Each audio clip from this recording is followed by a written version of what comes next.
Yeah. She's like, that's what I think about that.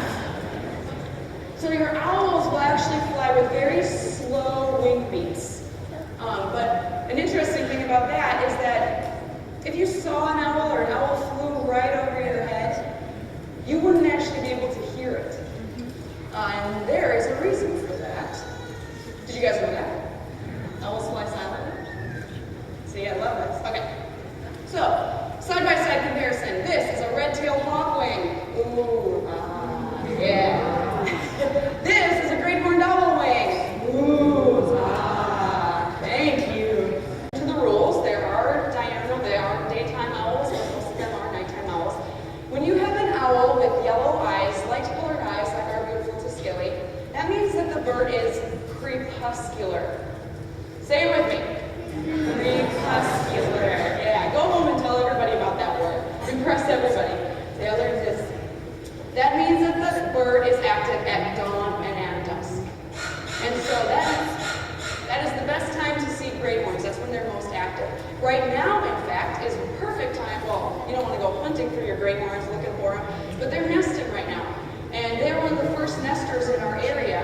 And they do this because by the time their young are fledging and they're leaving the nest and hunting, all of the migrating birds are coming back. So they time that perfectly.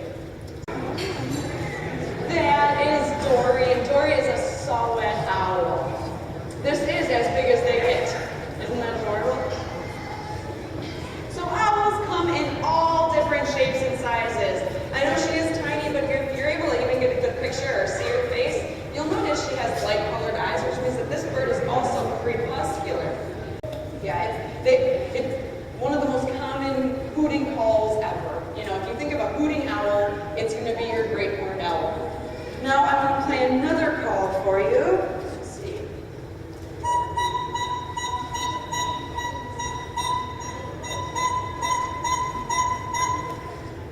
Is that an owl?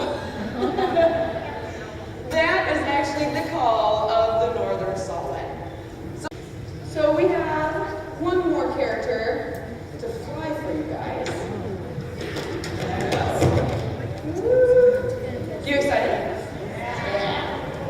So out of the 14 birds that live with us, this guy right here is the one bird that is not native to Wisconsin that lives with us. The rest of them are found in Wisconsin. We'll rip him right out of the case because he is ready. It's a Harris's hawk, yes. So these guys are actually found in the desert southwest. So you can find them in Arizona, New Mexico, down into Mexico. They are one of the few, probably, I think there's maybe two species of raptor. He's ready, let's just go. Yep.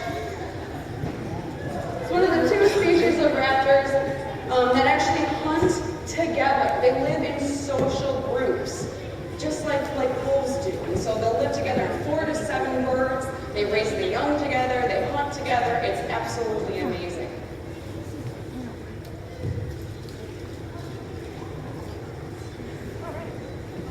Now some people might ask, why would you have this bird if, he's not native to Wisconsin? We like to have all natives with us. This bird he was a falconry bird. Harris hawks, because of their social natural history, and they work really well together, are very popular in the sport of falconry because they can hunt with a human, they can even hunt with another Harris hawk. And so he was actually a falconer bird down in Illinois, and then his human falconer wanted to retire him, so he came to live with us at the Otter.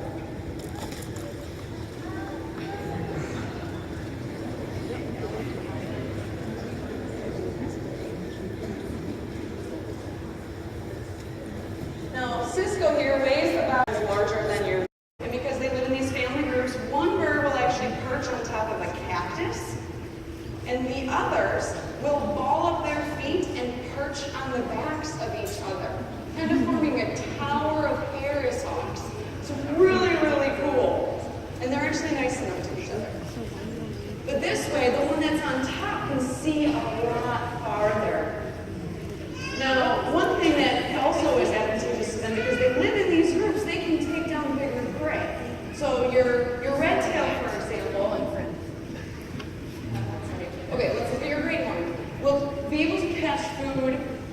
big.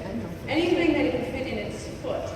A Harris hawk foot is not very large at all, but because they're hunting with a bunch of them, they can take down huge jackrabbits. And what they'll do is kind of like Jurassic Park, is that one bird will chase the prey into a bush, and there's others there waiting for it. Alright, I'm gonna do something crazy. I've seen this. I want to hit you guys up too. Okay.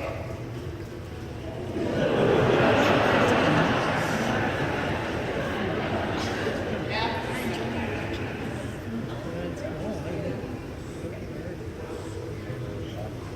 Okay. Now one more thing too, because I mentioned a couple times you want to look at the shape of their wings, right? So you can see how these guys can move. Your Harris hawk, I really like to compare him to a Cooper's hawk. You know, those are the birds that we have around here. Now your Coopers have kind of broad wings, but they're actually relatively shorter, and it helps the bird maneuver because they'll go through a lot of bushes after their prey. They can maneuver easily. So it's kind of the same way with Cisco. And Cisco has learned something to show off this maneuverability. So let's bring him down here and we can show it up. Get your cameras ready. It's really, really quick. All right.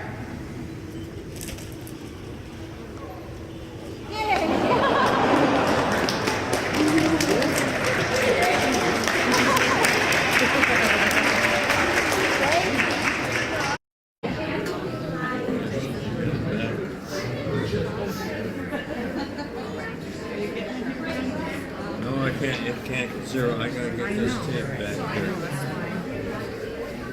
Please be careful. I think that's where it is. Yes, that is where it is. I see it. You guys have a favorite bird? Not really. You like them all? Okay. That's cool. One spot? Yeah.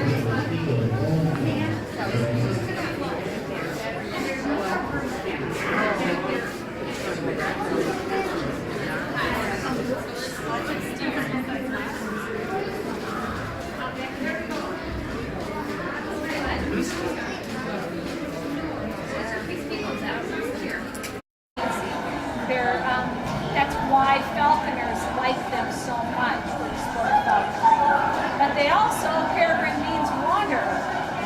They will take off in a heartbeat and just basically give you the finger and say, I'm out of here. I don't want you, don't want to be around you anymore, you don't serve a purpose for me. And that's a risk that all of us face in falconry. Anytime we fly our birds cannot come back. So we consider it a good hunt every time we get a bird back. If I go home at night and my bird is in my car, it has been a good day hunting, whether I catch anything or not. If I want to have a freezer full of food, I'm going to go gun hunting. I'm a much better shot than he is catching rabbits or birds or whatever it is that I'm going to hunt. So he is on my education permit. I've had him just a little over a year. He by far has been one of the more tolerant peregrines I've ever seen. He did his first program within 6.5 weeks of me taking him for rehab until we went and saw under the sun. Up-close experience, but it's also my job to recognize what severe stress is and not put him in those situations. When he's really good, when he's really calm, I also give him food to keep him calm. Food is the only good thing I can ever offer him. And I move very slow because fast action is frightening. Today on the meal, it's quail. It's a very small kind of bird. It's raised in captivity just to feed zoo animals and falconry birds. It's actually from a guy over in, not Faribault, Owatonna area. But he eats mice, he eats stale chicks, he eats rats, pheasant, ducks, starlings. The more variety, the better. It's kind of like us. You get really tired of eating this. Even if you really like pizza or ice cream, it gets really old 365 days a year. And it doesn't have all the nutrients that you really need. BC or Buggity Boo or toilet, it would all mean the same thing as far as he's concerned. But he's about 1.33 pounds. He's about half the size of some of the larger females I've ever caught. that are about 1,200 grams. Another name for male peregrine is tiercel, and tiercel is an Old English word that means 1/3. So the idea is the males are 1/3 the size of the females, or 1/3 smaller, depending on how variable you want to be. And that the females being bigger can incubate the eggs. They're going to sit on 3 to 4 eggs that look very similar to this. The male is not going to be big enough to really truly incubate those eggs for any long period of time. So the female incubates, the male does all the food provisioning. So for about a 7-week time period, that male catches all the food for himself, his mate, and those chicks up until the time they're about 2 weeks of age. But my goal is, because he is a male, his temperament I think is going to work well. I am going to hopefully lure fly him for demonstrations in certain areas. If I've got a program like the state park, Teteguch State Park is opening up a brand new visitor center in October. They've asked me to participate in their grand opening because they've had peregrines since the late 80s that nest in the park. So I am hoping to fly him at that. If I do fly him, he'll have 2 transmitters on it. I'll have 3 other falconers with me and 5 cars, because peregrine means wanderer. The bird wants to come back. There's nothing that requires that bird to come back to you, and there's certainly a lot of falconry birds out there that have either been wind blown off course. Once they start climbing, if you as a falconer are not providing enough game for them, they say, why should I hang around? You're not doing your job. I'm going to go do my own job and hunt for myself. And the Winona, he's one of 5 babies that fledged from a box at the milling company. He hit a building, basically crushed these 2 toes. So he ended up at the Raptor Center. They had to amputate off those digits. Well, without those talons, he is pretty limited with what he could catch. He only has 2 nails on that 1 foot to hold on.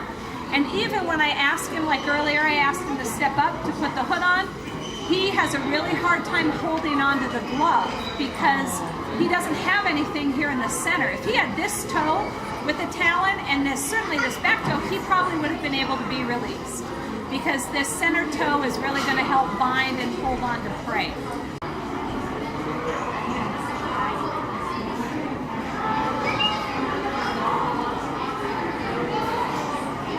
Everything we do with the birds is very slow, because fast movement is frightening to them. Again, we're a lot bigger than he is, if you think about it. So he may try and fly. Just kind of watch. What we'll do is, how about if you want to come here, you can stand right here. Okay? I can't let you hold him, but maybe in about 5 years, you can hold him. Okay?